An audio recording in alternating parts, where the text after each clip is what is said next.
골든타임이라는 말이 있지요. 어떤 사건이나 사고나 위급한 상황이 되었을 때에 그 사건과 사고를 잘 수습할 수 있는 가장 적절한 시간을 골든타임이라고 이렇게 이야기합니다.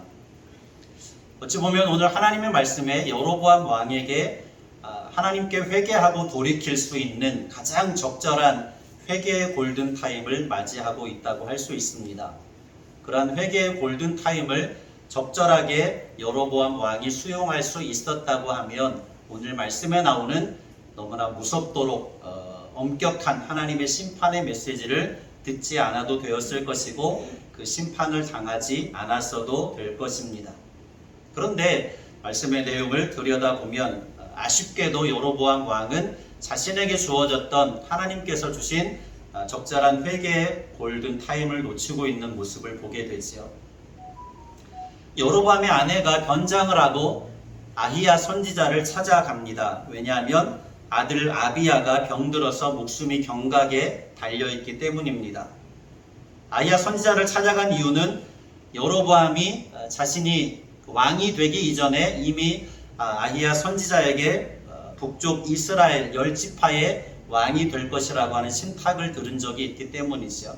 좋은 신탁을 들었기 때문에 이번에도 아들과 관련한 좋은 신탁을 들을 것을 기대하고 아내를 아히야 선지자에게 보낸 것입니다. 모습을 변장하고 아히야 선지자를 여로보암의 아내가 찾아갑니다. 그러나 이번에는 여로보암이 기대했던 말을 듣지 못하지요. 아주 엄격하고 아주 무서운 심판의 말씀만을 듣게 되는 모습을 보게 됩니다. 목숨이 경각에 달려있던 그 아들이 성읍에 들어가는 그 순간에 죽게 될 것이라고 하는 심판의 메시지를 들은 것은 물론이고 여로보암의 가문 자체가 멸절되어 버릴 것이며 북왕국 이스라엘마저도 하나님께서 약속하신 가나안 땅에 뽑아서 강 건너의 땅에 흩어버리게 하실 것이라고 하는 공의로우신 하나님의 무섭고 엄중한 심판의 메시지만을 듣게 되는 장면을 보게 됩니다. 이미 이와 같은 심판은 예고되어 있었죠. 13장 말미에 가보면 마지막 34절에 이렇게 이야기하죠. 이 일이 여로보암의 집에 죄가 되어 그 집이 땅 위에서 끊어져 멸망하게 되니라 라고 말씀합니다.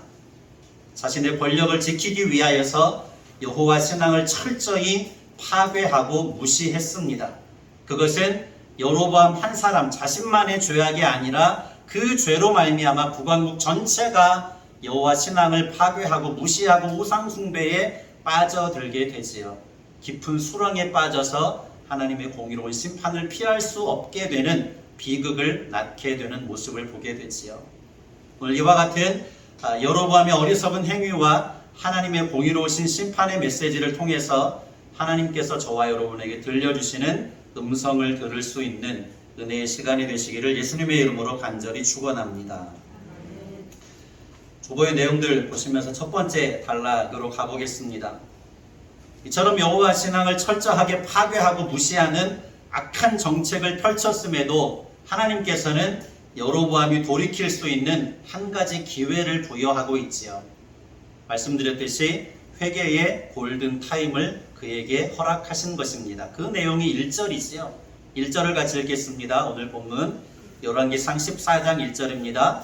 그때에 여로보암의 아들 아비야가 병든지라. 아멘. 아들 아비야가 병들었는데 왜 그것이 회개할 수 있는 적절한 골든타임이라고 할 수 있을까요?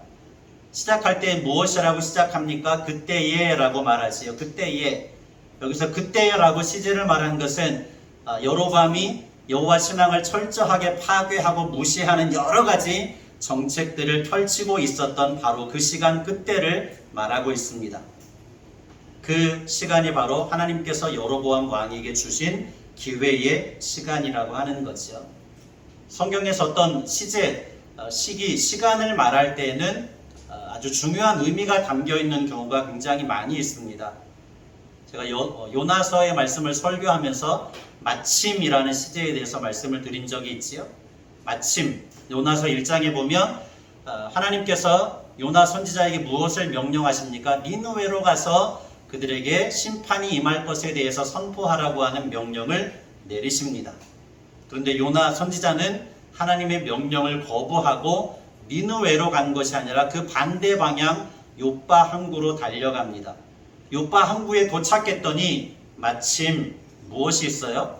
다시스로 가는 배가 정박하고 있는 거죠. 아, 옳다구나. 이것은 내가 하나님의 뜻을 거부하고 거절해도 되는 하나님의 섭리인가 보다라고 생각을 하고 뱃삭스를 지불하고 탔습니다. 그러나 그것은 자신의 어떤 그 타협이었지 하나님의 뜻이 아니었지요. 결국 풍랑 가운데 요나가 바다에 던져지는 모습을 보게 됩니다. 요나 선지자가 경험했던 마침이라고 하는 시간은 하나님께서 그 순간에 내가 이제 다시 니느웨로 가야 되겠다라고 하는 하나님의 명령을 떠올려야 했던 시간이라고 할 수 있는 거죠. 여로보암 왕의 아들이 아비야가 목숨이 경각에 달려있는 병에 걸렸습니다. 바로 그 순간에 여로보암은 자신이 무엇을 행하고 있는지, 자신의 죄악이 무엇인지를 떠올리고 깨달아야 했겠지요. 일단 방향은 잘 잡았습니다. 아들이 병들어 죽게 되었을 때 가장 먼저 떠올린 인물이 누구였습니까? 자신에게 좋은 신탁을 해주었던 아히야 선지자를 떠올린 것입니다. 그때까지는 방향을 잘 잡은 것이라고 할 수 있죠. 그 아히야 선지자를 떠올렸을 때에 한 걸음만 더 나아갈 수 있었다라고 하면 좋았겠지요. 어떻게 더 나아갈 수 있어야 됐을까요? 아히야 선지자가 자신에게 좋은 신탁을 주었을 때에 들려주었던 하나님의 메시지가 무엇이었던지를 그가 생각할 수 있어야 합니다. 그런데 미처 여로보암은 거기까지 미치지를 못하지요. 한번 찾아볼까요? 11장 33절입니다. 아히야 선지자가 여로보암에게 주었던 신탁이지요.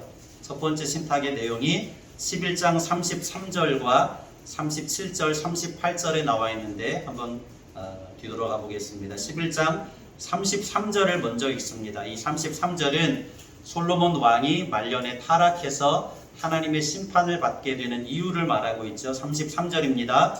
이는 그들이 나를 버리고 시돈 사람의 여신 아스다롯과 모압의 신 그모스와 암몬 자손의 신 밀곰을 경배하며 그의 아버지 다윗의 행함같이 아니하여 내 길로 행하지 아니하며 나 보기에 정직한 일과 내 법도와 내 율례를 행하지 아니함이니라.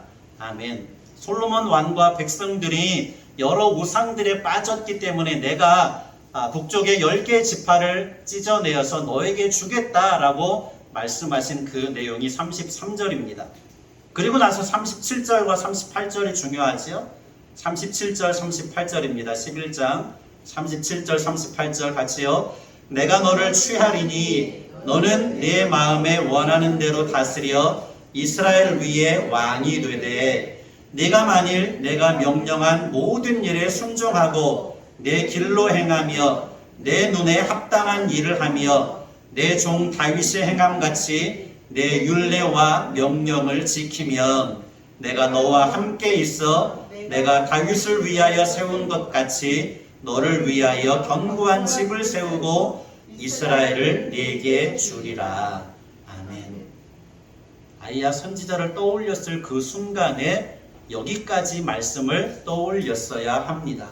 38절에 무엇이라고 이야기합니까? 네가 만일 내가 명령한 모든 일에 순종하고 내 길로 행하고 내 눈에 합당한 일을 하고 내 종 다윗의 행함같이 내 율례와 명령을 지키면 내가 너와 함께 있어 너의 집을 견고하게 세워줄 것이다 라고 약속하시고 있습니다. 솔로몬이 심판을 받는 이유가 앞서 33절이죠. 솔로몬이 심판을 받아야 했기 때문에 자신에게 북쪽 10지파의 왕이 될 수 있는 그러한 기회가 주어진 것이었습니다. 솔로몬의 실패 때문에 하나님께서 심판하시고 징계하신 것이지요. 그리고 나서 선지자를 통하여서 분명하게 들려주시는 음성은 네가 나의 명령에 모든 일에 순종하고 내 길로 행하고 내 눈에 합당한 일을 하고 내 종 다윗과 같이 내 율례와 명령을 지켜 행하면 내가 너와 함께 있고 너의 집이 견고하게 세워주게 할 것이다 라고 하는 약속의 말씀을 들려주시는데 거기까지 여로보암은 생각이 미치지 못하는 모습을 보게 됩니다. 아들 아비야가 병들어서 아히야 선지자를 찾게 되었을 때에 자신에게 주어진 그 신탁의 내용들이 무엇인지를 떠올렸다고 하면 자기가 지금 현재에 범하고 있는 아주 화려한 죄악들이라고 할 수 있지요. 여호와 신앙을 철저하게 파괴하고 무시하고 있는 행위들이었지요. 베델과 단에 송아리 신상을 만들어서 이것이 여호와다라고 섬기게 했습니다. 절기를 자기 마음대로 바꿔서 이 날이 앞으로 여호와의 절기가 될 테니 베델과 단에 가서 절기를 지키면 된다라고 절기마저도 바꿔버렸습니다. 반드시 레위 지파 아론의 자손에서 제사장을 세워야 하는데 일반 백성들 가운데서 제사장을 세우는 그러한 죄악을 범하였습니다. 여호와 신앙을 무시한 거죠. 철저하게 여호와 신앙을 파괴하는 악행을 저지르고 있는 거지요. 아들이 병들었던 그 순간에 아히야 선지자를 떠올렸을 그 순간에 아히야 선지자가 자신에게 왕이 될 것이라 말씀하시면서 주어졌던 메시지, 교훈이 무엇이었던지를 여로보암이 떠올릴 수 있었다라고 하면 자신의 잘못을 돌이켜 회개할 수 있었을 것입니다. 그러나 그것까지 나아가지 못하지요. 자신에게 주어진 기회를 살리지 못합니다. 다윗 왕을 우리가 잘 알지요. 다윗 왕도 아주 비겁한 죄악을 범하였습니다. 밧세바를 범한 것도 할 수 없는 죄악이었지만 그 이후에 더 비겁한 죄악을 범하는데 그렇게도 충성되었던 우리아를 불러서 자신의 죄를 무마시키려고 합니다. 그것이 자신의 의도대로 되지 않자 어떻게 합니까? 전장으로 다시 내보내서 전장의 최전선에 세워서 우리아를 간접 살인하는 정말로 비겁한 죄악을 범하지요. 결코 우리가 알고 있는 다윗 왕의 행위 같지가 않습니다. 그러나 어찌할 수 없는 아담의 후손으로 태어난 연약한 본성을 가지고 있었기 때문에 다윗 왕 역시도 이와 같은 비겁한 죄악을 범하였습니다. 그러나 여로보암과 다른 이유는 무엇입니까? 나단 선지자를 통하여서 자신이 잘못한 것에 대하여서 책망을 들었을 때 그 즉시로 자신의 죄악을 돌이켜 회개합니다. 사무엘하 12장 13절을 찾아가 볼까요? 사무엘하 12장 13절입니다.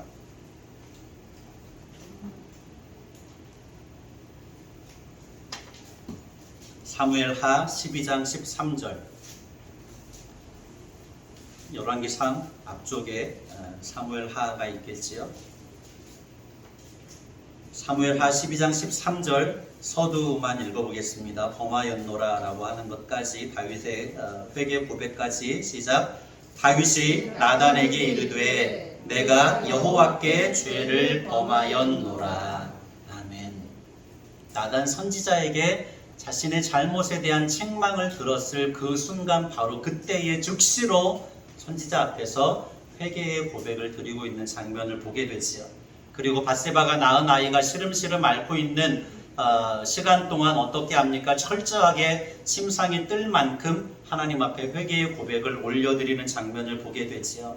그 말씀의 내용들이 어디에 나와 있습니까? 시편 51편에 나와 있는 내용들이 하나님 앞에 철저하게 눈물로 회개하는 다윗의 회개의 고백이라고 할 수 있습니다.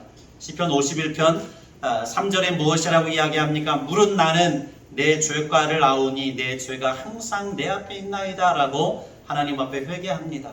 7절 말씀에 보면 우슬초로 나를 정결하게 해주십시오. 내가 정하리이다. 나의 죄를 씻어주십시오. 내가 눈보다 희게 될 것입니다. 철저하게 눈물로써 회개의 고백을 올려드리는 모습을 보게 되죠.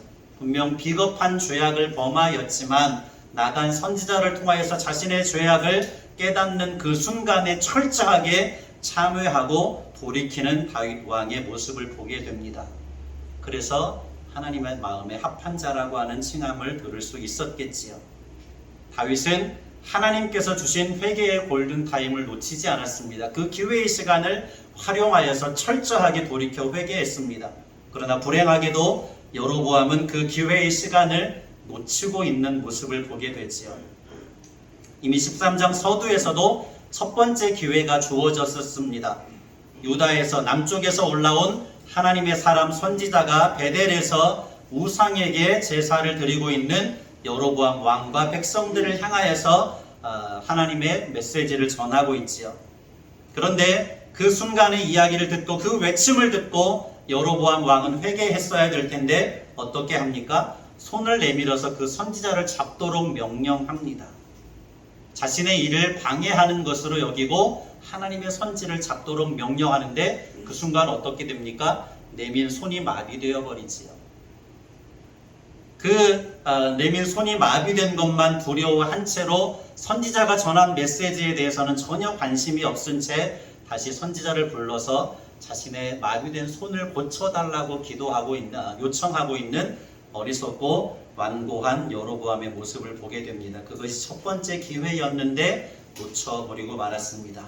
그리고 아들 아비야가 병들었을 그 순간이 두 번째 골든타임이었는데 그것마저도 놓쳐버리고 있는 모습을 보게 됩니다. 끝내 여로보암 왕은 자신에게 주어진 회개의 기회를 놓쳐버렸습니다. 그리고 이제 무서운 하나님의 심판의 메시지를 듣게 되지요. 혹여라도 우리가 하나님의 뜻을 거스르는 연약함 때문에 영적인 침체에 빠져 있을 순간이 있다고 하면 하나님께서 여러분에게 부여하시는 회개의 기회를 깨달을 수 있으시기 바랍니다. 그리고 그 시간을 놓치지 마시고 하나님 앞에 있는 모습 그대로 온 마음을 쏟아 놓으며 철저하게 회개하고 돌이킬 수 있는 은혜가 있으시기를 예수님의 이름으로 간절히 축원합니다. 두 번째 단락을 보지요. 여로보암 왕은 아비야가 병든 것에 대해서 자신의 잘못을 전혀 떠올리지 못합니다. 오로지 아들 아비야가 어떻게 될 것인지에만 관심이 있었을 뿐이었죠.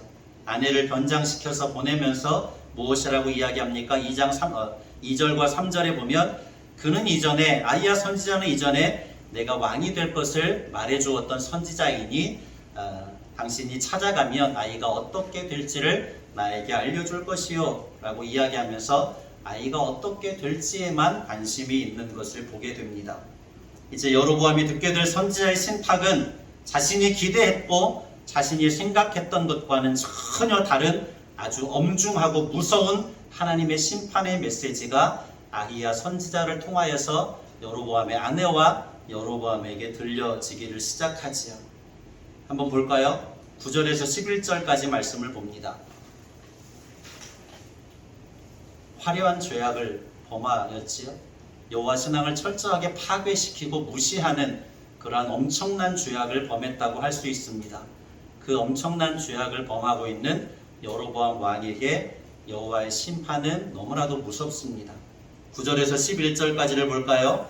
내 이전 사람들보다도 더 악을 행하고 가서 너를 위하여 다른 신을 만들며 우상을 부어 만들어 나를 노엽게 하고 나를 내 등 뒤에 버렸도다.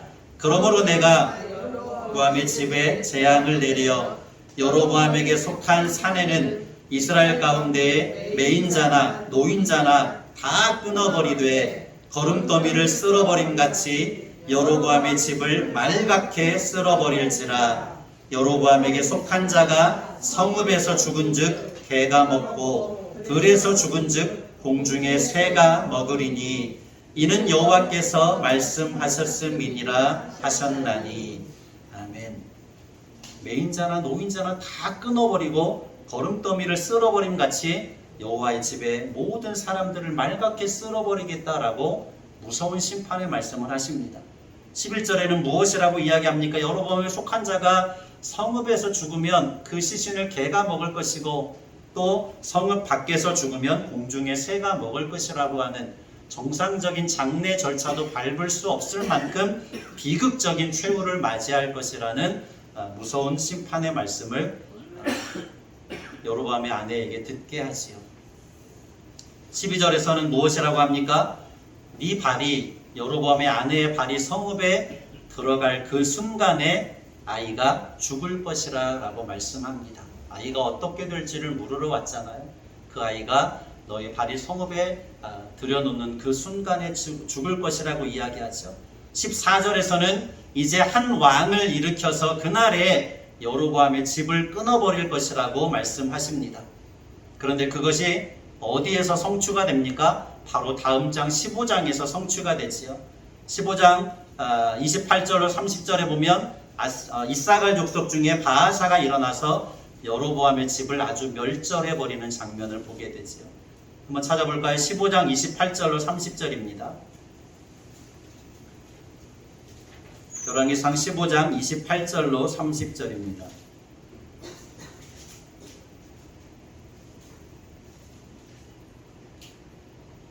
불과 얼마 되지 않아서 하나님의 심판이 여로보암의 집에 임하게 되는 모습을 보지요. 28절로 30절입니다.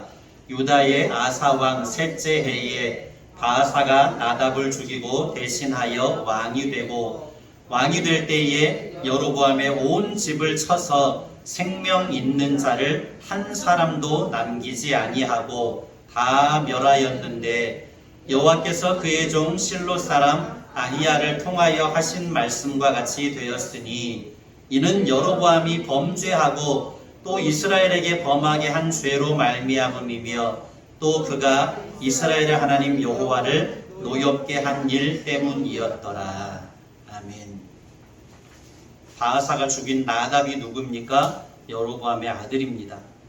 그 당시에 왕이었는데 바하사가 나답을 죽이고 여로보암의 모든 가족들을 멸절시켜버리는 장면을 보죠. 그리고 그 이유가 여로보암의 범죄함 때문이었다는 사실을 명백하게 드러내고 있습니다.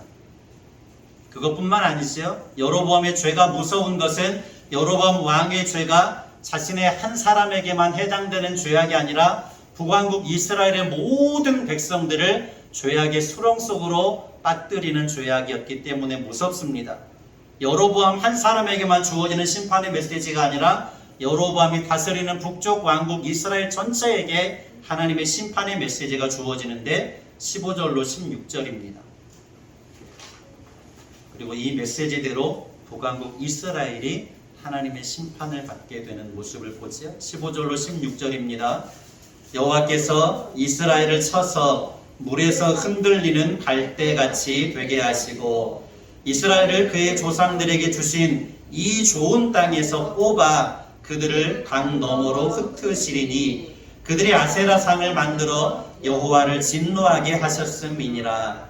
여호와께서 여로보암의 죄로 말미암아 이스라엘을 버리시리니, 이는 그도 범죄하고 이스라엘로 범죄하게 하였음이니라 아니라. 아멘. 물에서 흔들리는 갈대같이 되게 하셨다는 말은 우리식으로 표현하자면 나라가 위기에 빠져서 풍전등화와 같은 그러한 심각한 위기 상황을 겪게 하신다는 뜻이지요. 그리고 더 무서운 말은 무엇입니까? 이스라엘을 그의 조상들에게 주신 이 좋은 땅에서 뽑아, 가나안 땅에서 뽑아버린다는 거죠. 그리고 강 너머로, 요단강 너머에 아수르 제국에게 멸망을 당하게 되는데, 그 아수르 제국의 땅에 흩어버리신다라고 하는 무서운 심판의 말씀입니다.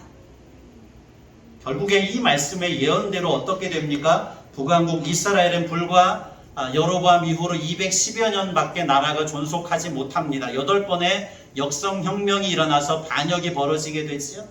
210년 후에 아수르 제국에 의해서 북왕국은 722년에 멸망을 당합니다. 그리고 나서 어떻게 됩니까? 그 지역의 뿔뿔이 흩어지고 말지요. 아수르 제국의 왕은 그 자신의 지역에 살고 있던 원주민들을 사마리아에 와서 살게 합니다. 그러므로 사마리아 지역은 어떤 결과를 낳게 되느냐면, 신앙적으로도 순수한 혈통을 잃어버리게 되어지고 혈통적으로도 순수함을 잃어버리게 됩니다. 그래서 예수님 시대에 유다 사람들이 사마리아 사람들을 개처럼 여긴 이유가 여기에서 발생을 하는 거죠.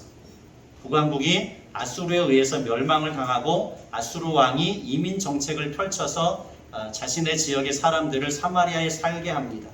그래서 종교적인 순수성을 잃어버렸으면 물론이거니와 혈통적인 순수성마저도 잃어버리게 되는 거죠. 찾아볼까요? 열왕기하 17장을 찾아봅니다. 열왕기하 17장 24절과 33절을 보게 되는데, 먼저 열왕기하 17장 24절을 봅니다.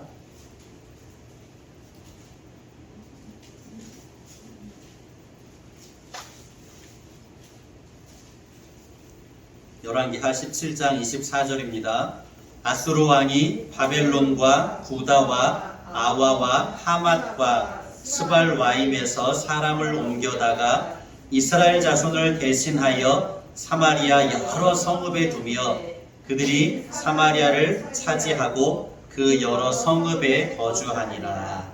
아멘. 그리고 이어서 33절입니다. 그런 결과가 이렇게 되었다는 거죠. 33절, 이와 같이 그들이 여호와도 경외하고 또한 어디서부터 옮겨왔든지 그 민족의 풍속대로 자기의 신들도 섬겼더라. 아멘. 그들이 옮겨와서 이제 혈통적인 순수성도 잃어버렸을 뿐만 아니라 신앙적인 순수성마저도 잃어버린 혼합주의에 빠져버리는 것이 북왕국의 현실이었습니다. 그리고 북왕국의 10지파의 흔적들은 이스라엘 백성의 민족들의 역사 속에 희미해져 버리고 사라져 버리게 되지요. 나중에도 포로에서 귀환하게 되는데 이 아수르 지역에 흩어졌던 북왕국의 사람들은 흔적이 불명확합니다. 대부분의 사람들이 그 지역에서 흩어져 살았을 것이고 포로에서 귀환하는 것도 유다 지파에 속한 사람들만 대부분 귀환하게 되죠. 그래서 이때로부터 북왕국 사람들은 역사 속에 흔적이 희미해져 버리고 말지요. 역사 속에 흩어지고 사라져 버리는 그러한 불행함을 보게 됩니다. 여로보암 왕은 하나님을 노엽게 했고 하나님을 어떻게 했다라고 표현합니까? 오늘 말씀의 제목이지요. 자신의 등 뒤로 던져버렸다라고 표현을 하고 있습니다. 21절에는 르호보암의 통치가 나오는데 역시 우상을 숭배하고 그로 말미암아 백성들이 여호와 하나님을 노엽게 했다라고 하지요. 여로보암 왕, 북왕국 이스라엘의 왕은 하나님을 철저하게 무시하고 그 여호와 신앙을 파괴시켜 버렸습니다. 베델과 단에 송아지 신상을 만들어서 섬기게 했지요. 또 절기를 바꾸어 버리고 제사장을 일반 백성들 가운데 뽑아서 제사장을 삼았습니다. 하나님의 질서를 완전히 깨트리고 무너뜨리는 행위를 일삼았지요. 남왕국 유다의 르호보암 왕은 어떠했습니까? 역시 그조차도 하나님 앞에 온전하지 못했고 백성들을 여호와 신앙을 무시하는 죄악 속에 빠뜨렸고 우상 숭배에 빠뜨렸고 백성들이 여호와 하나님을 노엽게 했다라고 21절 이하에 기록하고 있는 모습을 보게 되지요. 결국에 북왕국은 주전 722년에 멸망을 당하고 남왕국 유다마저도 주전 586년에 멸망을 당해서 어떻게 됩니까? 그 순간부터 1948년에 이스라엘이 독립을 선포하지요. 영국을 힘입어서 유엔을 힘입어서 독립을 선포하는 때가 1948년입니다. 그러면 주전 586년에 남왕국이 멸망을 하고 무려 2500여 년 동안 나라가 없이 세계 곳곳에 흩어져서 뿔뿔이 살다가 2500여 년 만에 독립을 선포하고 나라를 되찾은 것이라고 할 수 있습니다. 엄청난 하나님의 무서운 심판이 그들에게 임한 거지요. 그 빌미가 된 것이 여로보암이 여호와 신앙을 철저하게 허물어 버렸기 때문입니다. 그것이 무서운 결과를 초래하고 있는 모습을 보게 됩니다. 아담의 후손으로 태어난 인생들에게는 구원받을 만한 그 어떠한 자격이 없습니다. 그저 하나님의 은혜이죠. 모든 것이 하나님의 은혜입니다. 출애굽과 광야 생활의 놀라운 기적을 체험했고 예수 그리스도의 십자가와 부활이라고 하는 복음의 능력을 간직했던 언약의 백성 이스라엘이었지만 하나님을 등 뒤에 던져버리는 어리석은 사람들이었습니다. 오직 하나님의 은혜가 아니라고 하면 선민 이스라엘, 언약의 백성 이스라엘이라고 할지라도 하나님께서 세계 속에 뿔뿔이 흩어버리시는 거죠. 교회라고 해서 별반 다를까요? 오늘날의 교회라고 해서 완전하지 않습니다. 목사라고 해서 다를까요? 목사라고 해도 다르지 않습니다. 신앙생활이 10년이 되고 20년이 되고 30년이 되면 다를까요? 다르지 않습니다. 아직도 여전히 우리의 육체 속에 죄된 본성들이 고스란히 남아있지요. 하나님의 은혜가 아니면 우리는 구원받을 수 없는 존재입니다. 그래서 끊임없이 믿음으로 나의 죄된 옛사람이 예수님과 함께 십자가에 못 박혀 죽은 것을 믿습니다. 믿음을 고백해야 되는 거죠. 이제 내가 사는 것은 하나님의 아들을 믿는 믿음 안에서 새 사람으로 살고 있습니다. 옛사람을 소멸시키고 새사람이 선명해지게 할 수 있는 믿음의 고백을 끊임없이 우리는 우리의 생명이 다하는 그 순간까지 입술을 열어서 고백해야 될 줄로 믿습니다. 저와 여러분이 이 자리에 앉아있는 것이 하나님의 은혜입니다. 어느 순간에 하나님께서 회개의 기회를 주셨을 때에 회개의 기회를 놓치지 말고 더욱더 경건한 삶을 사셔서 하나님을 노엽게 하는 자가 아니라, 하나님을 등 뒤에 던져버리는 자가 아니라 하나님 앞에서 하나님을 기쁘시게 하는 믿음의 삶을 사는 그러한 복된 사람들이 되시기를 예수님의 이름으로 간절히 축복합니다. 하나님 앞에서 살고자 할 때에 우리 하나님께서는 선한 목자가 되셔서 저와 여러분의 삶을 푸른 초장과 쉴만한 물가로 인도하시는 줄로 믿습니다. 기도합니다. 존귀하신 아버지 하나님, 여로보암의 죄가 비단 자신 한 사람의 죄만이 아니었습니다. 북쪽 이스라엘의 모든 백성들을 죄악에 빠뜨렸고 여호와 신앙을 무너뜨렸고 죄악의 수렁 속에 몰아넣음으로 말미암아 여호와 하나님의 무서운 심판을 받게 하는 장면을 보게 됩니다. 그럼에도 하나님께서는 여로보암 왕에게 회개의 골든타임, 회개할 수 있는 기회를 주셨지만 끝끝내 그 기회를 놓치고 있는 어리석은 여로보암 왕의 모습을 보게 됩니다. 우리가 신앙생활을 하지만 아직까지도 연약한 죄인인 것을 인정합니다. 순간순간 하나님의 뜻을 거스릴 때가 많이 있음을 인정합니다. 말씀을 통하여서 하나님께서 우리를 책망하실 때에 들을 귀를 열어주셔서 깨닫고 진정한 회개의 고백으로 하나님 앞에 나아갈 수 있게 하여 주시옵소서. 하나님을 향하여 등 돌리는 자가 아니라 하나님 앞에서 끊임없이 믿음을 경주하는 자의 삶을 살아서 푸른 초장과 쉴만한 물가로 인도하시는 선한 목자가 되시는 하나님을 경험할 수 있게 하시고, 사망의 음침한 골짜기 가운데서 주님의 지팡이와 막대기로 안위하시는 하나님의 은혜를 경험할 수 있게 도와주시고, 주님 안에서 참된 안식을 맛보아 누릴 수 있는 우리 목양교회 모든 권속들이 되게 하여 주시옵소서. 간절한 마음으로 축복하며 예수님의 이름으로 기도드립니다. 아멘.